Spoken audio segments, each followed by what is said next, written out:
The vast majority of people make the vast majority of their mistakes in ruinous empathy. Ruinous empathy is what happens when you do show you care, but you're so worried about not upsetting someone or not offending them that you fail to tell them something they'd be better off knowing. It's easier. It feels safer. It feels nice. Most people want to be nice. I mean, there are some, but there are very few people who I've ever met who really wake up in the morning and think, I want to show everybody what a jerk I am today. Like, that's not usually what happens. Hi, I'm Jubin, operating partner at Kleiner Perkins, and I'm excited that you're tuning into Grit. The goal of this is not for it to be a highlight reel of how successful my guests are, rather a candid exploration of how hard it is, both personally and professionally, to create, build, and scale world-class organizations. If you're a fan of the show, please subscribe, leave a review, and make sure to follow us on LinkedIn or Twitter. Thanks. I have kind of a loud voice, so if it's loud, just tell me, will you? I've been told that I have a loud voice, too. Okay, good. I get a lot of feedback about my voice. Do you? People hate the sound of my voice. You're kidding me. Oh, no, I get a look on Amazon. It's like unbelievable. What is wrong with her? No way. Yes. Oh, my gosh. Yeah. So on Amazon, they grill you for it? Oh, yeah. They're like... With the audiobook? Oh, yeah. A large percentage of the 1-star. You can hear it. Are you serious? Yeah. Her voice, she's Southern. What's wrong? I'm like, yes, I am. How does that make you feel? At first, I was like, I should really accept this feedback. And then a lot of the feedback was her voice is too high, which I think is not feedback, but rather bias speaking. As the person who wrote the book, Radical Candor, do you feel like that gives people too much permission to give you feedback? No. I really genuinely love feedback, but one of the things that I have found is that it's important to distinguish between feedback that I agree with and that I think is, you're allowed to reject feedback. In fact, you won't accept good, useful feedback if you're not free to reject feedback that is biased in some way, shape, or form. But aren't you insecure that you lack the self-awareness to know when feedback is productive versus not? I think... Like, what if you're missing something? Yeah, I think that I'm more insecure to reject the feedback. I think I'm more likely to make the mistake of accepting feedback that I should not accept. Accepting feedback that you should not accept. Give me an example. So, for example, I had a boss who told me that my jeans were not tight enough. And he sent someone on the team out to buy me the tightest pair of jeans I ever owned in my life.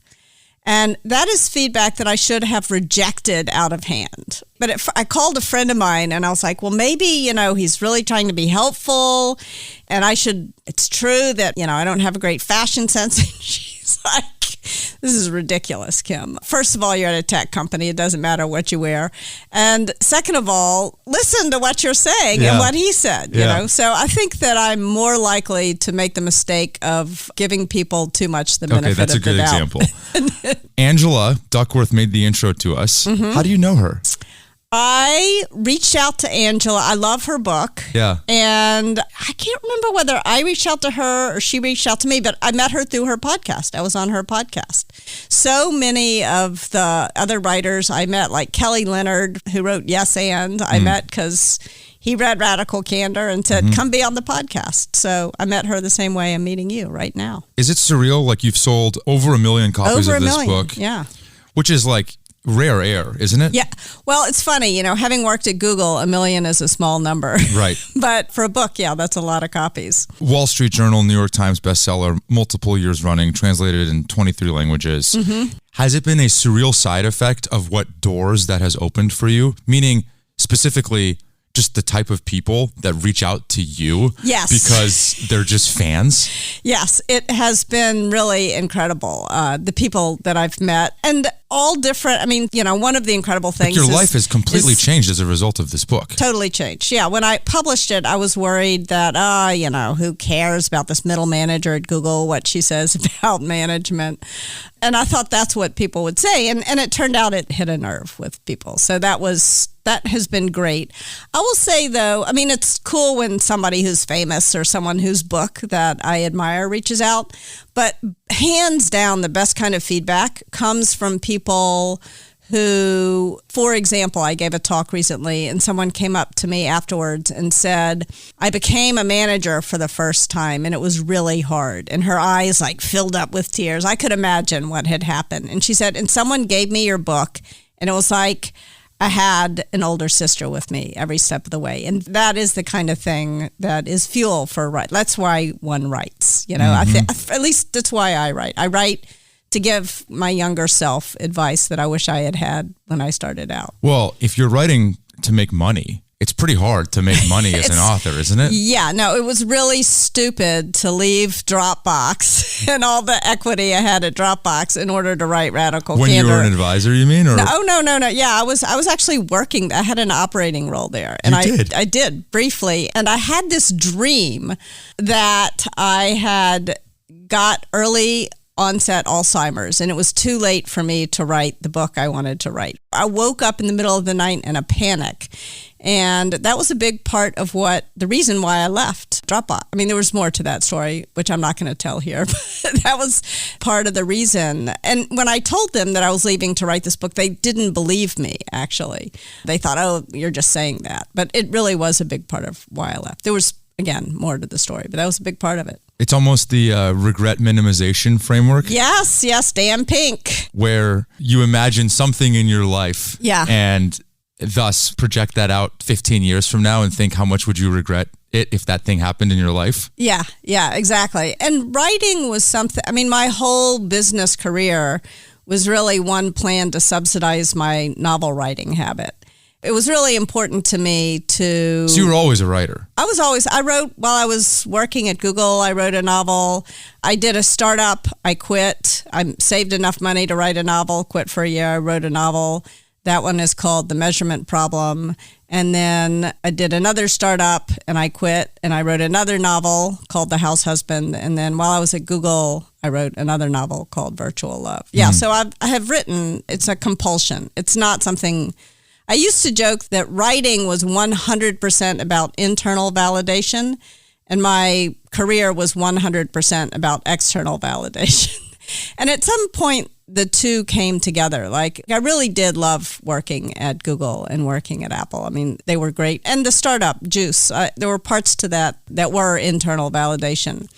But until I wrote Radical Candor, the writing was all just really for myself. Yeah, that makes sense. Can you tell the story of the inspiration at Google to why you wrote Radical Candor? Yes. This was something I'd been struggling with for a long time to figure out how to articulate the right way to manage people. I mean, early in my career when I had started this company called Juice Software, which Kleiner Perkins declined to invest in wisely.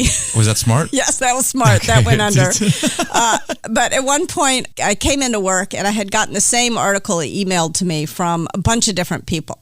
And it was about how people would rather have a boss who's a total asshole but really competent than one who's really nice but incompetent. And I thought, are they sending me this because they think I'm incompetent or because they think I'm an asshole? And surely those are not my two choices, you know? So this was, I think, something that a lot of leaders kind of struggle with.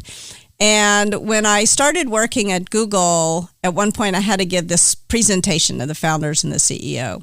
And I walked into the room and there was Sergey Brin on an elliptical trainer stepping away, wearing toe shoes and a bright blue spandex unitard, super tight. Not what I was wanting or expecting to see in the room. And there in the other corner of the room was Eric Schmidt pounding away on his computer, doing his email or heaven knows what. And probably like you in such a situation, I felt a little bit nervous. How was I supposed to get these people's attention?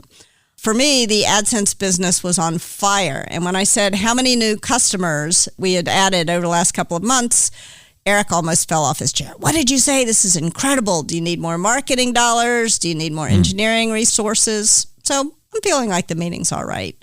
In fact, I now believe that I'm a genius. And when the meeting's over, I walked past my boss, who was Sheryl Sandberg, still is, but She was my boss at the time. And I'm expecting a high five, a pat on the back. And instead, Cheryl says to me, why don't you walk back to my office with me? And I thought, oh, wow, I messed something up in there, and I'm about to hear about it. And she began not by telling me what I had done wrong in the meeting, but what had gone well. But of course, all I wanted to hear about was what had gone wrong. And eventually she said to me, you said a lot in there. Were you aware of it? And with this, I breathed a huge sigh of relief, because if that was all I had done wrong, who really cared? And I kind of made this brush-off gesture with my hand. I said, yeah, I know, it's a verbal tic. It's no big deal, really. And then she said to me, I know this great speech coach. I'm sure Google would pay for it. Would you like an introduction? And once again, I made this brush-off gesture with my hand. And I said, no, I'm busy. Didn't you hear about all those new customers? I don't have time for a speech coach.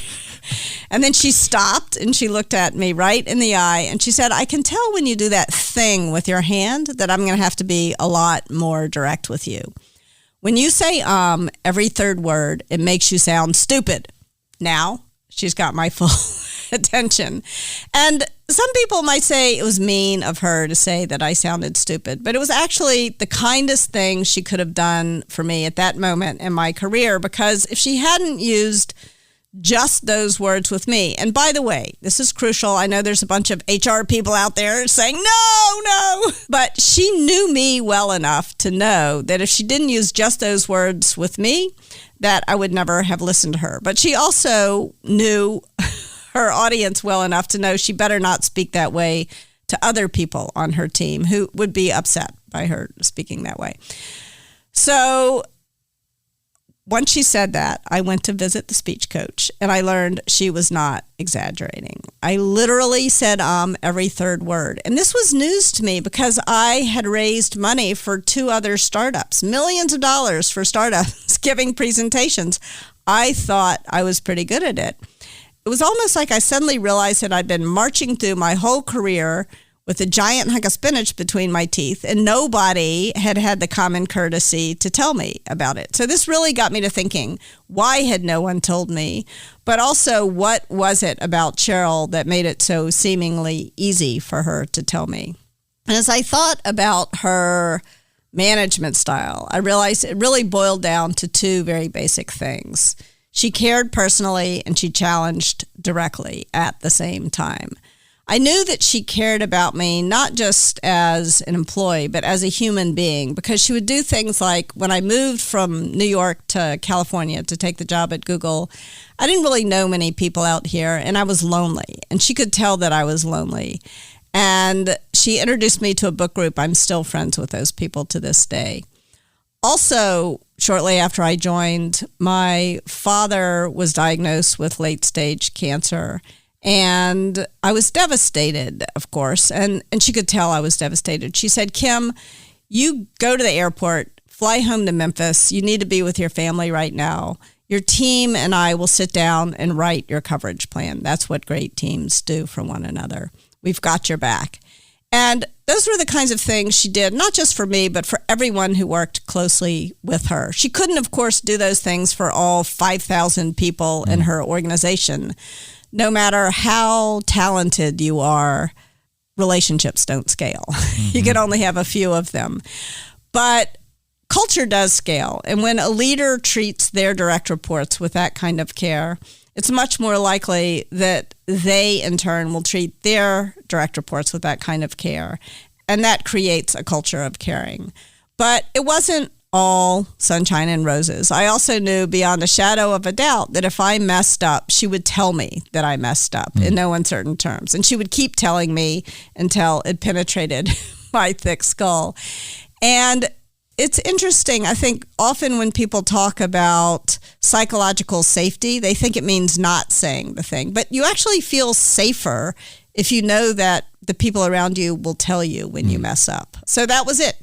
Care personally, challenge directly. And you created a kind of 2x2 quadrant in your book that in the upper right-hand quadrant is the care personally, challenge directly. The challenge directly, I think, is on the x-axis and the caring is on the y-axis. Or did I inverse that? Caring is up and down, vertical. Exactly. Yep. I never can remember which is x, which is y. And challenging directly is on the horizontal axis. And Cheryl's feedback fit neatly into that upper right quadrant. Yes, exactly. One thing that got me thinking was how have I been coached throughout my career? Yeah. And as a result, how do I coach others? And I at first had a knot in my stomach because the way that I initially interpreted caring deeply was caring personally. Mm-hmm. And I think there's something to be said about asking how their weekend was, getting to know their family, doing some of that. But the way that I was always shown personal caring, and I think the way that I try and show that to others is through work. Yes. And it's generally career oriented. Yes. Meaning the way that I've only had one boss my entire career until Kleiner, and it was very little personal. Yeah. But it was always looking out for giving me more responsibility. Yeah. And nurturing my career and seeing something in me that other people didn't, and making bets on me that other people wouldn't. And that was a very sincere way of showing that he cared without necessarily asking about my folks over the holidays. Yeah. Does that make sense? It totally makes sense. And I think that is important. The way that you show that you care personally about someone at work is knowing them well enough to know how they want to grow at work and how fast they want to grow, and also being aware when the person's work is not going well, that there may be something going on outside of work that needs some attention as well. And that is why I think Cheryl's recognition that I needed to leave work I was only going to mess up at work in that moment. I needed to go home in order to be able to come back and do good work. Mm-hmm. So I think that you're right. It's interesting. I was talking to Andy Grove about this after he had retired, about sort of what it meant to care personally at work. And there was a journalist who was doing an interesting article about mentorship. And the journalist had interviewed someone that Andy Grove had given some sort of transformative advice to. And this person considered Andy Grove a great mentor. And Andy said, I was reluctant to talk to this journalist because, frankly, I barely remember that person. We took a cab ride together. We were on a business trip, and we took a cab ride from the airport into wherever they were going, the fab probably they were visiting. And he asked me a question, and I just was present for that moment for his question. And I thought about it, and I answered him openly. And I think we forget these moments really matter, where we connect sort of at a human level, but it doesn't have to take tons of time. That's my point. You don't have to remember even my children's names, but you do need to notice if I walk in and I look like I'm devastated to say, is everything okay? 100%. When you were coaching folks like Jack Dorsey or Dick Costello, who else did you coach, by the way? Like, what other Twitter Qualtrics? Like, did you write the book? Ryan Smith. So I started. How did that happen? Yeah, it was randomly. I could never have planned it. What happened was I left Google and went to Apple to create this course with a team of people called Managing at Apple. And the way that happened was a professor of mine from business school had decided to leave Harvard and join Apple as part of Apple University's effort to sort of rethink executive education. And Steve Jobs had decided that he wanted to throw away all the management training that they had because he thought it was I don't know what he thought of it, but he wanted to throw it away and start from a blank piece of paper. And Richard Tedlow, my professor from Harvard Business School, called me up and he said, I've never really managed anyone and you have. You want to come help us do this? And I was right at that moment where I had kind of realized that I didn't care at all about cost per click, although that was going very well at Google. What I really cared about was thinking through how you create an ethos on a team where people can do the best work of their life and enjoy working together, build the best relationships of their careers. And there wasn't a job that was focused on that at Google, but there was this job at Apple. So I went off to Apple and helped develop this class and was teaching this class. Meanwhile, a friend of mine from Google became CEO of Twitter, Dick Costello. And he called me up and he said, why don't you come in on the weekend and help me design this class, Managing at Twitter? And lo and behold, Managing at Twitter was exactly like managing at Apple. And frankly, it's the same. The basic aspects of managing people are the same. It's not like it's radically different in tech versus in finance or any other sector. And that was sort of how I began thinking, well, maybe I should write a book about this. And Dick mentioned that I was coaching him to an article in Bloomberg or something about CEO coaches. I never would have gone to Dick and said, why don't I become your CEO coach? He kind of announced that I was. And then a lot of people started reaching out to me. These amazing tech luminary CEOs just started reaching out. And you're like, what the hell is going on right now? Yeah, it was really, that was when I started writing full-time Radical Candor. So as I was coaching people. It was informing the book. Yeah, it was informing the book. And also, we would try ideas out. And in fact, for a long time, I was calling Radical Candor, I was calling it Cruel Empathy. And Jack Dorsey refused to read it until I changed the title. You're kidding. So, no. He said, it sounds like a Harlequin romance. I refused to read a management book called Cruel Empathy. So there you go. That is so funny. Yeah. My husband also hated the title, Cruel Empathy. I don't like it either. Yeah, so I know. I was wrong. That was example of good feedback. And it was mostly tech CEOs and founders, right? Yes, at the beginning. Because that's where my day-to-day is basically spent full-time. And most of these tech CEOs, especially the ones that you listed here, are very introverted, technology-oriented people. Yeah. They don't get the juice like you and I might from people stuff. Yeah. They enjoy the technology more than the people and the management and the organization. Was there an obvious blind spot that they all consistently had around wanting, let alone being able, to give feedback to people? The vast majority of people make the vast majority of their mistakes in ruinous empathy. Even people who others consider kind of harsh. Like I was doing a few Radical Candor sessions at an investment bank, which does not have a reputation for being ruinously empathetic. But that was their perception of ruinous empathy being, I give you direct feedback, but I don't show you that I care. No. That's obnoxious aggression. So let's go through what Radical Candor is not. Ruinous empathy is what happens when you do show you care, but you're so worried about not upsetting someone or not offending them that you fail to tell them something they'd be better off knowing. That's the mistake that the vast majority of us make the vast majority of the time. Because it's easier.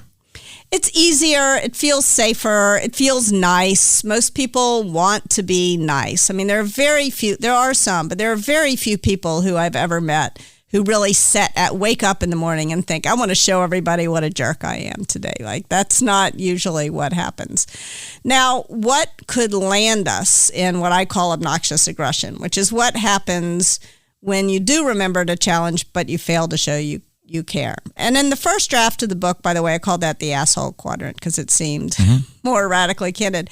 But I stopped doing that for a very important reason. I found that when I did that, people would use the 2x2 framework to start writing names in boxes. And I beg of you, please don't use this framework that way because it's not another Myers-Briggs personality test. Like, that's not how don't use this framework to judge other people or to judge yourself. These are mistakes that all of us make all the time. So think of this Radical Candor 2x2 framework like a compass to guide specific conversations with specific people to a better place. Now, obnoxious aggression. I think it's worth spending a minute or two on obnoxious aggression because it's a problem, but I think we don't really understand why it's a problem. I mean, part of why it's a problem is that it hurts other people, and that we do know. But I think it's also a problem because it's inefficient. If I start screaming at you, you're likely to go into fight or flight mode, and then you literally cannot hear what I'm saying, so I'm wasting my breath. Why bother acting like a jerk? If the goal is to give someone feedback, it doesn't work. And then there's a third problem with obnoxious. I mean, there's a million problems, but I'll talk about three. And the third big problem with obnoxious aggression is, at least for me, and I'd be curious to know what happens with you, but when I realize that I've landed there, when I realize that I've acted like a jerk or upset someone, it's not my instinct to go the right way on care personally, which is what I ought to do. Instead, it's my instinct to back off on challenge directly, to go the wrong way on challenge directly. And then I wind up in the worst place of all, manipulative insincerity. So if obnoxious aggression is front stabbing, manipulative insincerity is backstabbing. That's where passive aggressive behavior, political behavior happens in manipulative insincerity. And these are the mistakes that we talk about most often. If you watch Silicon Valley on HBO or you watch The Office, there's going to be a bunch of episodes about obnoxious aggression and manipulative insincerity. But these are not the mistakes that most people make most of the time. So even these sort of hyper-confident CEOs who I've coached make most of their mistakes in ruinous empathy. That makes sense. Yeah, I think my experience is mostly the obnoxious aggression. Personally, I have this, tick's a bad word, but almost like I feel this moral obligation where when I hear something that just doesn't sit right with me, or that I think is wrong, or that I think just needs to be pointed in a different direction, I have to say it. Yeah. And by the way, that does not include just professionally. That is also in my personal life. And, I try and have the setup be that I care, but in those moments, it doesn't feel like I care. Yeah. You know, it's funny. I was thinking, I don't know why I was thinking about this. I guess because it's February. The other day, I was thinking about this guy that I dated a long time ago, and he was very focused on always telling the truth, and he had a tendency to focus on negative truths, not positive truths, which I think is not uncommon. He was a wonderful person. But I had moved to Moscow, to Russia, and he was in New York, I think. This was 1990, and it was Valentine's Day. So it must have been 1991, Valentine's Day. And I had to call him. I wanted to call him on Valentine's Day. And in order to do that, to make an international call, I had to stand in line for like 4 hours. And I spent half my monthly salary on making this phone call to this guy I was dating. And when I got through to him, the first thing he said is, I haven't really been missing you that much.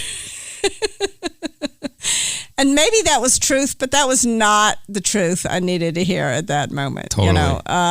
So I get it. One of the best pieces of advice that I ever heard about any relationship, whether it's a work relationship or a personal relationship, is to leave 3 unimportant things unsaid every day. Radical candor is not about nitpicking. There are things that don't matter or that you shouldn't say. Like there was a guy who worked for me once, and he tended to wear black shiny shirts. And I don't like black shiny shirts, but you know what? It was none of my business what color his shirts were. And I said to him one day, I sure do like a man in a clean white shirt. And then the poor guy went out and bought a bunch of white Oxford shirts. And I thought, that was an asshole move on my part. I didn't need to say that. I think that there are good frameworks, both personally and professionally, to share or accumulate some of the things that might matter less and put them in a review or a one-on-one or whatever it might be.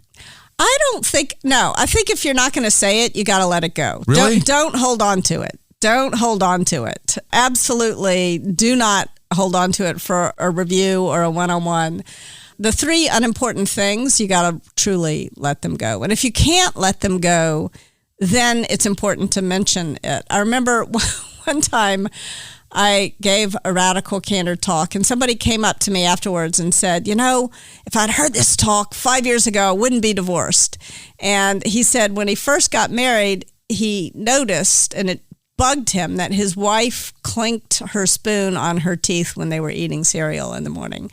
But he didn't want to be pesky, so he didn't say anything, but it was bothering him more and more and more. He said, finally, she clinked her spoon on her teeth one last time. I was like, I got to get a divorce. Presumably, there were other things. There were other things going on.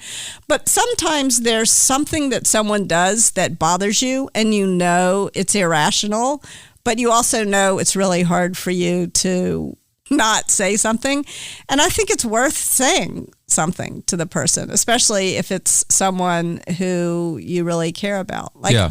I don't think I'd be married right now if it weren't for Radical Candor. When I was first dating my then boyfriend, but now husband, I used to do yoga in the morning. And I was doing my yoga, and he like came in and sat down on the couch in the room where I was doing yoga and started reading the paper. I still got the physical paper then. And I was like, oh my God, I got to quit dating. You know, I never want to see him again. And then I'm like, I could just ask him to leave the room and then we could, and I did. And he was like, oh, okay. And he left the room and it was no big deal. It was like one of those things where I was starting to fight with myself, like it's irrational. Why should I care?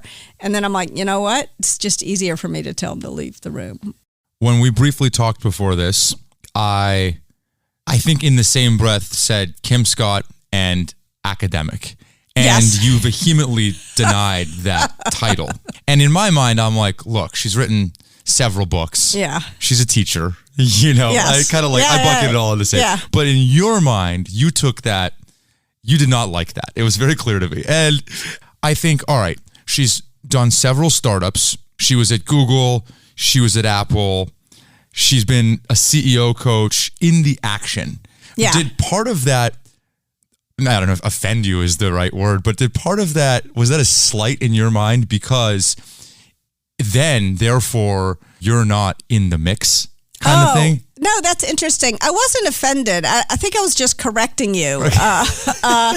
There's a big part of me that wishes I had been an academic. And I think there's more than a little part of me that feels, especially being in Silicon Valley, that feels bad that I didn't do research to write my books. I just wrote both Radical Candor and Radical Respect based on trying to make sense of my personal experiences. So one of the reasons why I really love working with Amy Edmondson is she has done the research that sort of backs up my instincts. And so I think that's part of it, is that there's part of me that feels like maybe I quote unquote should have done the research. I decided not to do the research very consciously. A friend of mine sent me a James March book called Ambiguities of Experience. And James March wrote about the different ways that we achieve knowledge. And research is certainly one of them, but it's not the only one. And I think it can be pretty hard just to make sense of your own personal experiences. And I think if I had done the research, it would have gotten in the way, actually, of my ability to make sense of my experiences. That makes sense. Yeah. I have a lot of admiration for academics. I have maybe some of the vehemence is I have a lot of questions. It was so beneficial to me to go to college where I went to college and to go to business school where I went to business school. And there's part of me that feels like I got an unfair advantage, that privilege was compounding. And I think the privilege is compounding faster, so fast that it might be about to disintegrate at these universities, as we've seen recently. Can I give you another observation in that vein? Yeah. I've listened to and watched and read most of the things that you've done. And when you tell stories, let's say when you tell a story about Sheryl Sandberg, I've noticed that you do not say who she is. You say your boss. And even now, you went to HBS. You make a point to say that you did not go to Harvard. Yeah. Well, I don't say that I didn't go. I don't say that I did go. Exactly. Yes. Exactly. Yes. But you make a point to not say it. Yes. Is that a guilt thing? That's responding to feedback. If you look on Amazon at the critical reviews. Oh, like your name droppy. Yes.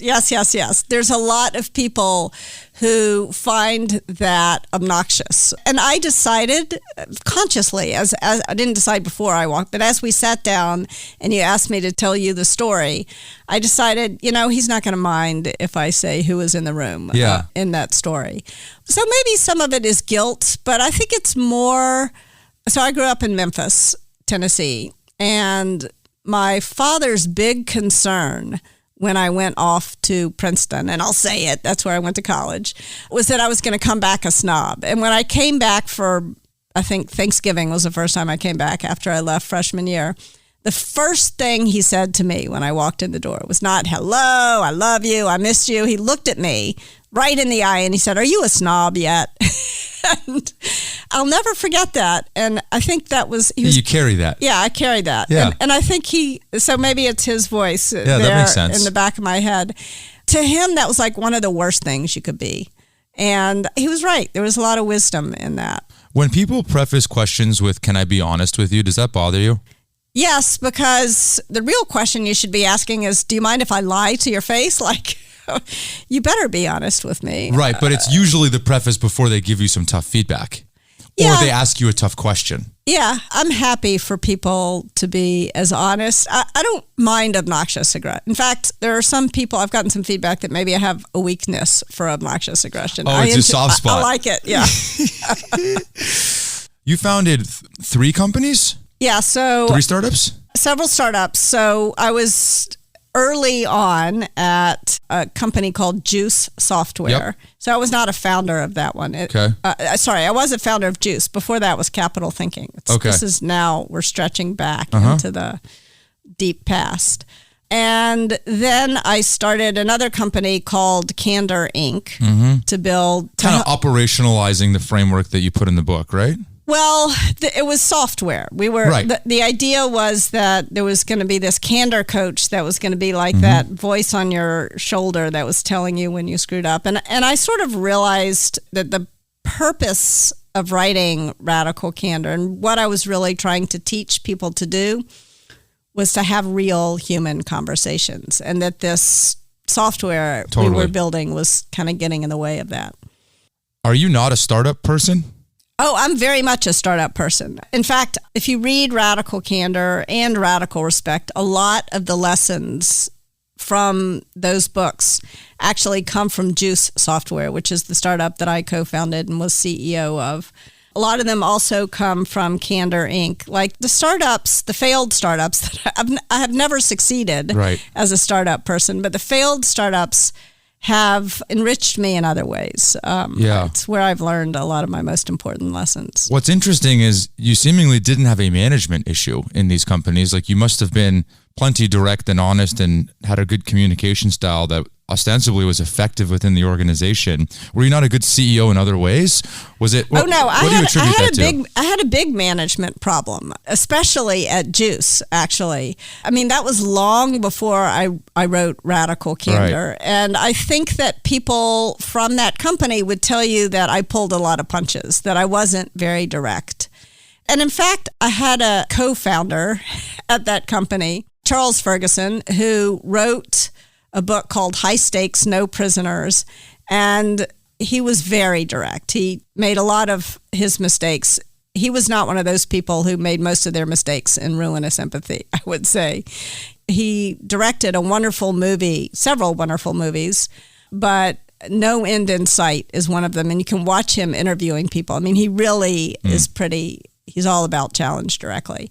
And I think one of the big mistakes I made at Juice was that I allowed him to be the bad cop and I was the good cop. And that is a terrible dynamic between two co-founders. And it was bad for us, but it was much worse for the team and for the company. I mean, I think it's part of the reason why we failed. Do you regret starting these companies? No, not at all. And I don't even think the investors regret it too much. Eric Schmidt was one of our investors. And I remember when I was interviewing at Google, sort of feeling a little sheepish about that. And he was so charming about it. He was like, I invest in startups because I expect 9 out of 10. I don't know how many you all expect to fail, but I expect a lot of them to fail. And I admire the effort and good things come out of it. I mean, in fact, many of that founding team at Juice wound up working at Google. So he maybe made good on his investment one way or another. How do you think about reviews? Do you like reviews or do you not like reviews? I think performance reviews are necessary. They're absolutely necessary. I don't think anybody likes performance reviews, but they are necessary. I think there's a lot of confusion between sort of developmental feedback and performance reviews. And I think it's really important to clear that up. So mostly what I talk about in Radical Candor are these 2-minute impromptu development conversations where you're telling me something that I'm doing wrong in order to help me get better. You're not telling me because it's going to impact my bonus, or it's sort of hooking into intrinsic motivation to improve the work, and also to improve the relationship that we have working together. Performance management or performance reviews are, in my mind, necessary, because if you don't have them, then part of what's going to happen is that the decisions that you're making as a manager about who gets promoted and how much bonus you're going to pay people get even more opaque than they already are. So part of the reason for the performance management is to make the thinking behind those decisions more transparent to people. I think they're also necessary because sometimes, in fact, not just sometimes, I think the most common problem with communication is the illusion that it's happened. And so you'll tell me over and over and over and over again that I'm doing something wrong. And I'll seem like I hear you, but I'll keep doing that thing. And until I read in my performance review that it's going to have an impact on my pay and on my career, I may not fix that thing. Mm-hmm. And so I think those are reasons why performance reviews are really important. There's another important thing about a well-designed performance review, which is that it can prevent managers from having too much power. When managers have unilateral decision-making power over who gets promoted, who gets fired, who gets paid, then bad things happen. Mm. That was one of Shona Brown's main insights at Google. Shona Brown was the SVP for business operations at Google, and she designed a lot of the systems that I think really helped Google succeed in the early days. And not even in the not so early days. They persisted, a lot of those systems. And the important thing about a well-designed performance review system is that it's 360, is that I can't decide that I don't like, so-and-so's shiny black shirts. And so I'm not going to pay him a bonus. If everybody is sending in incredible feedback about what it's like to work with him and the results of his work, then I'm less able as a manager to make an unfair decision based on some ridiculous criteria. Bad managers are rarely bad people, but a little bit of power really corrupts us. And so it's really important to have some checks and balances. What is it? Absolute power corrupts. Absolutely. Yeah. A little bit of power corrupts a lot. Yeah. One of the other aha moments that I had with your book was that I'm a feedback junkie. Okay. Mm-hmm. I love feedback. I thought I wanted it, but I started asking myself, do I actually want it? Because I would ask for feedback. I would solicit feedback in a way that wasn't effective. And I continued to ask for it in the same way, which is, what feedback do you have for me? Yeah, I can already tell you the answer. Oh, no, everything's fine, right? Yeah. No, you're great. Everything's great. Yeah. And it's always things around the edges. And I realized that there are much better and effective ways to actually get and elicit the response that you want from someone, which is feedback. One, I don't know if I read this or I don't even know where this came from, but like, hey, what could I do to make it easier to work for? What could I do as your boss to make your life better? There's so many ways to reposition the question to actually get the feedback that in the back of my mind, I'm like, am I stupid or scared? You're neither. You're obvious, human. It's so obvious. It's uncommon sense, I think. Once you stop and think about it and talk to someone who spent an absurd amount of time thinking about it, it's obvious. But we evolved to work well in groups. And if we were thrown out of the group, then we were dead. If you think about risk and reward, if you're investing money in a risky investment, you want a high return. But I think if you're giving someone feedback or you're getting feedback, that is risky. That feels very risky. And if you're not confident that you'll be rewarded, you're not going to ask for it in the future, and you're not going to give it in the future. The emotional risks we take, we demand an even higher return on than the financial risks that we take. So when you solicit feedback, the fact that you don't really want to hear the answer, it just means you're human, you're normal. And that's okay. Like, being human is all part of this. So what I do with people, by the way, if you read the book, there's a question that Fred Kaufman, who was my coach at Google, suggested that we ask, which is there something I could do or stop doing that would make it easier to work with me? But then I got some feedback from some readers. It would be much better to say, what could I do or stop doing that would make it easier to work with me? So rule number one about your feedback question is that don't ask it in a way that can be answered with a yes or a no. Don't ask it in a way that the other person can say, everything's fine.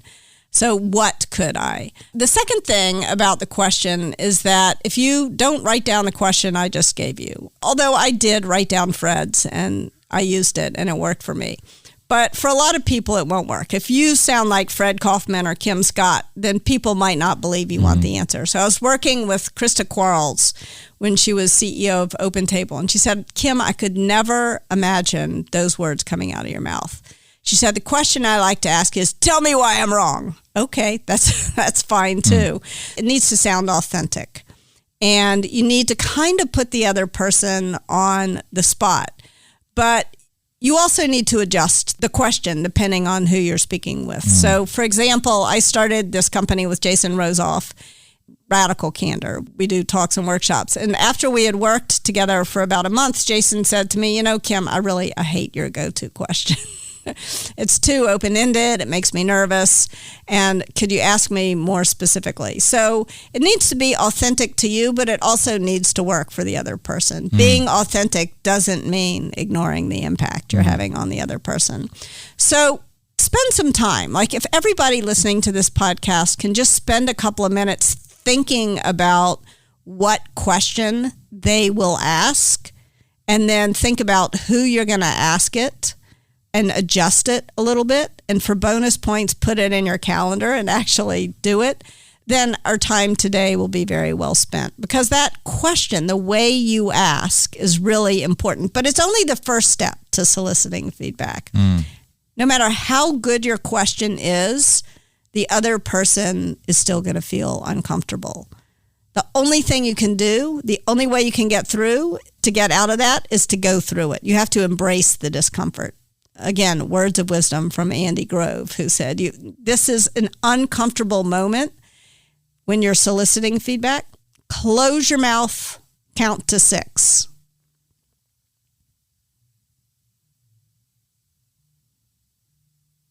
It's really hard. You made it all the way to 6, though. You saw me nodding, so you could tell how long. It's really hard. 6 seconds is an eternity. It is really, really hard to stay.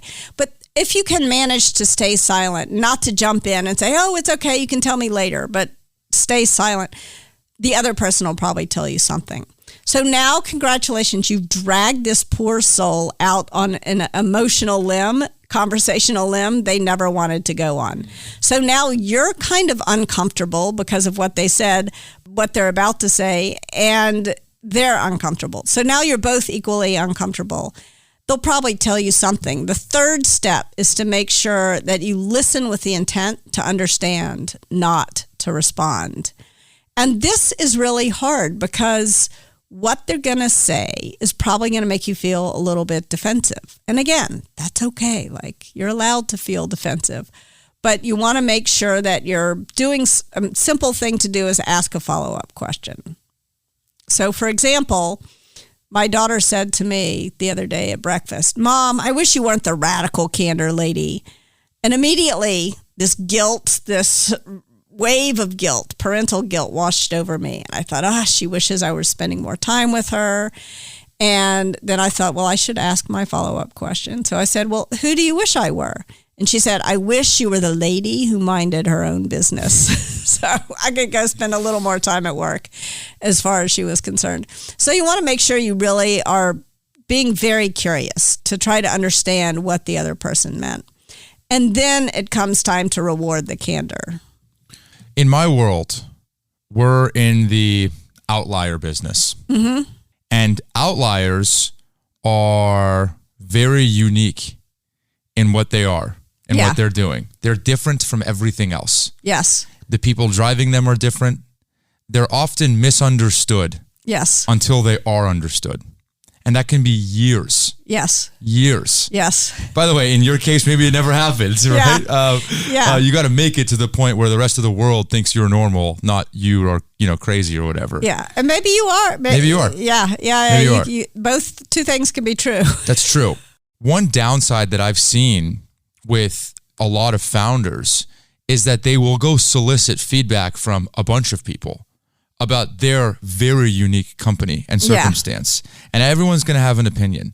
And sometimes I can see them going left and then going right. It's very herky-jerky. Yeah. And it's because they're overly receptive to feedback. And I think it's actually partly an insecurity because they're doing things for the first time that no one's ever done. Yeah. And so they just want as much data as possible. But it actually has a bad effect on quality of decision making because most of those people, by the way, VCs included, they lack the appropriate context to help actually inform the right decisions. And so in those cases, I'm like, okay, people are being candid. Yeah. But I'm pretty sure you shouldn't listen to them. Yeah.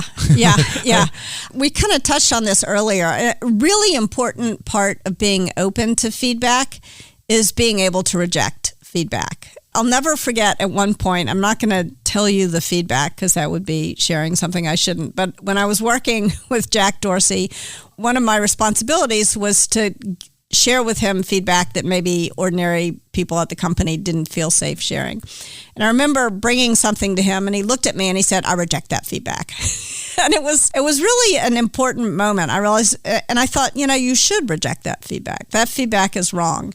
And so I think being able to reject feedback, but to reject it in a way, one of the things that I really admire about Steve Jobs is his willingness to show his work, to explain to people why he was wrong, or to show his work so that they could explain to him when he was wrong. It is a really good idea when you get some feedback that you instinctively disagree with. The first thing to do is to look for there's something that person just said that you can agree with, and give voice to that thing that you can agree with, even if it's only 5% of what they said. And by doing that, you're sort of making sure that you're not instinctively shut down to feedback. And you're also making your listening tangible. You're showing this person that by talking to you, they're not wasting their breath, because you want them to keep talking to you. And then you want to say, so that's what I agree with. As for the rest of it, I want to think about it, and then I want to get back to you. Or you can have the conversation right away if you're not feeling overly agitated. And then you want to explain to the person why you disagree with them. I think it's so tempting to feel like after we solicit feedback, we're not allowed to disagree with it. And that's just not true. If you explain to the person why you disagree with the feedback, then you're sort of showing your work, and the person can say, actually, this part of your logic that you just shared with me, I think is wrong. And maybe then you're both wrong, but now you're going together in a better direction. You touched on this earlier when we were talking about your husband in the room while you were doing yoga. Yeah. But at home, do you do anything to create space for feedback like this? It's funny because at work, we have all sorts of processes in place to do this, but at home, we really don't. Do you do anything? Yeah. I mean, my husband and I take a walk together almost every day, and that is an opportunity for us to talk about all kinds of things. I think one of the things that I have found is really important for my ability not only to build good relationships, in my personal life, but also to do good work, is to have an hour every day where I'm really talking to someone who I love, having like a real conversation. And sometimes in that conversation, he's telling me something that I've done that has annoyed him or that is problematic, or I'm telling him. So that's kind of like our time together. We also For a long time, we had date night once a week when we didn't have time to take a walk together because we had young kids and operating roles. We would every Wednesday night go out to dinner together. And that was, I think, really important time. So making sure that you're setting aside time. The other thing that I did early on after we got married was I kept a gratitude journal. I wrote down the 3 or 4 things that he had done. And then I'm like, why am I writing this down? I'm married to this man. I should tell him. And so I started telling him the things instead of writing them down. But I think it's useful. Yeah. I can't believe I'm sharing this, but one thing that my girlfriend and I do, all credit to her, and I was skeptical, as most men would probably be, was a QBR, but a QLR. And the way she framed it, which made a lot of sense to me, I actually suggested the QBR and she massaged it to make more sense for a relationship, was 3 glows and 3 grows. It doesn't have to be 3, but 3 things quarterly that we've observed that are great and we want more of, and 3 things, whatever, 2 or 4 that we've noticed that you could change. It's been incredible. And we also do the weekly date night. That seems to be a pretty good system. The weekly date night is really, especially, it was important for us after we had kids, because once we had kids, we had twins. There were several years in there where we just couldn't get a word in edgewise. It was also really important after having kids to go away once a quarter to the Post Ranch Inn, to get out of town together. Is that where you would go specifically? That's where we would go. I mean, that's a hell of a getaway. You better have a romantic. It's like sometimes there's something about spending that much money that, you better enjoy each other. It really brings up the romance. Yeah, exactly. There's a quote I read somewhere. It said, "At one point when I was having a very stressful period in my career, I realized that the most important thing I could do for my team was not hire great people. It was not to raise a lot of money. It was actually to take a run every morning." Yes. Can you explain that? So one of the things that I did at one point in my career, I was unhappy in several jobs that I had right after business school, and I decided I just needed to quit. So in 1999, I decided I was going to make this the year of my fantasy. And I was going to just do whatever I wanted. And my goal was to learn what I needed to do to stay centered and ideally to stay happy, but at the very least to stay centered. And I realized it was pretty simple. I needed to take a run. Now I take a walk now that I'm older. But at that point I had You could still run. I could still run, but it's not good for my knees. It's not good for my back. And I live in the hills. Like, my heart rate gets up to 140. Okay, all right. You're predetermined on this. Yeah, I'm walking now. I have a back injury. But anyway, at that point, I was running. So I needed to take a run every day, and a good run. And it needed to be outdoors. I needed the sunlight. Or if it was raining, I would run in the rain. And I needed to get enough sleep. I needed to stop feeling guilty about the fact that I needed not 8, but usually 9 hours of sleep. And I just needed to get enough sleep. I thought much better. I reacted everything was better if I got enough sleep. And I needed to spend an hour with someone I loved, talking to someone I really cared about.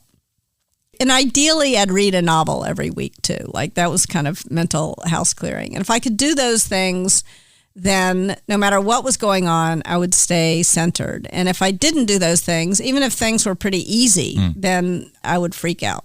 And so that was part of why I realized that even though the startup was so stressful and I was so busy, it was really important to prioritize me doing those things, in particular the run, but also the sleep and spending time with people who I really, in my personal life, who I really cared about.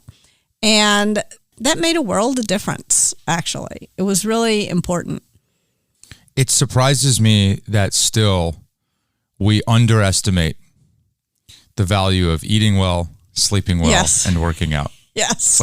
It's so basic, and yet I still, even though I know this to be wrong, I still sometimes feel guilty when I'm going to bed early when there's still a lot of work that has to be done. And I'm like, it's ridiculous. When I'm busy, I mean, my team knows this, but I take meetings running.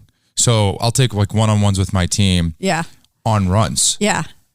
And it's probably the most obnoxious thing that they could probably hear on the other line, but that's my way of compromising. Do it. Yeah. I had a mentor once who said, when and this was a guy who had gone through seriously stressful times in his career. And he said, when things are really bad, I work out twice. I work out in the morning and I work out in the evening because otherwise I'm not going to sleep well. That was like a revelation to me. Like, oh, you can do that. You know? Totally. Yeah. When things get really bad for me, I'll do yoga, morning workout, and then yoga at night. Yeah. And I get 10 minutes into yoga and I'm like, I'm not going to make it because my mind is going so crazy. Yeah. And I'm like, well, maybe that's why I should be here. Yeah. Yeah. That's exactly why you should be there. Yeah. You wrote a new book. You mentioned it earlier, Radical Respect. Thank you for the copy. It comes out in May? May 7th. But you can pre-order it now. Please do. Do you worry, like, the bar is pretty high and you put the word radical in here. Yes. So you're like really at risk of being in the shadow of your previous successes here. That's a good shadow to be in. I don't you mind don't that. You're not worried. When you write, I've written several novels that never got published. Despite the success of Radical Candor, nobody will still publish my novels. Although you can buy them on Amazon. I self-publish What do you mean? them. So I wrote these novels. I wrote The Measurement Problem. No one will publish them? No one will publish them. They're like, people will say, oh, fiction is hard, you know. So anyway, I self-published them, and they have a small number of readers who seem to enjoy them, but a small number. And it's meant to be a prequel. Yes. So Radical Respect is, you're not going to care about people who you don't respect, and you're not going to challenge people who you don't respect. And so Radical Respect is what you need to have in order to create Radical Candor. And I realized this shortly after Radical Candor came out. I was at a tech company in San Francisco giving a Radical Candor talk. And the CEO of that company had been a colleague of mine for the better part of a decade, someone I like and respect enormously, and one of too few Black women CEOs in tech or in any other sector. And when I finished giving the talk, she pulled me aside and she said, Kim, I'm excited to roll out Radical Candor. I think it's going to help me build the kind of culture I want. But I got to tell you, it's much harder for me to roll it out than it is for you. And I asked her why. And she said, as soon as I offer anyone even the most compassionate, gentle criticism, I get slimed with the angry Black woman stereotype. And as soon as she said that to me, I knew it was true. And I had 4 realizations at the same time. The first was that I had failed to be the kind of colleague that I imagined myself to be. I had failed to be an upstander because I had failed even to notice the extent to which she had to show up at every meeting we had ever been in together over the course of almost a decade. She had always had to show up unfailingly cheerful and pleasant, and I hadn't even noticed or considered the toll that must take on her. So I'd failed to be the kind of colleague that I want to be. The second thing that I realized was that I had been in denial about the kinds of things that happen to me as a woman in the workplace, a woman in tech. Kind of hard for the author of a book called Radical Candor to admit.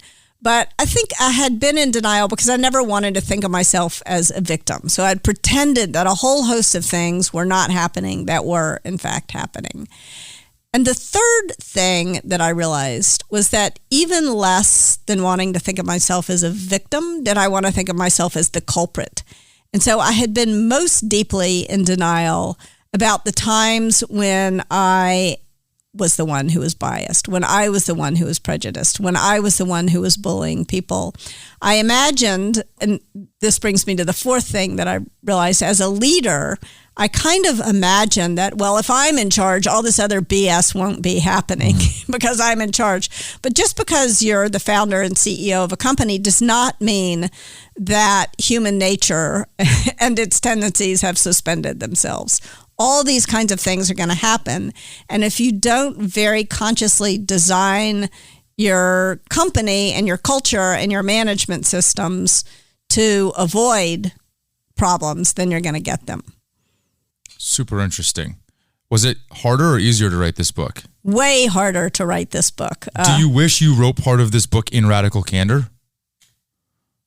In theory, it would have been good if more of this had been in Radical Candor, but I just don't think I could have. So, yes, I wish life were different and I were different, but I don't think I could have written this book then. I think it took getting a little bit older, and it took getting a little bit more confident, a lot more confident. It took the success probably of Radical Candor to be able to write a book like this. To be able to write this book. Because I tell a lot of stories about stuff that's kind of humiliating in my career and very personal stories. But I think these are things that happen to everybody, and so it's useful to tell the stories. What was the story that was hardest for you to share in the book, personally?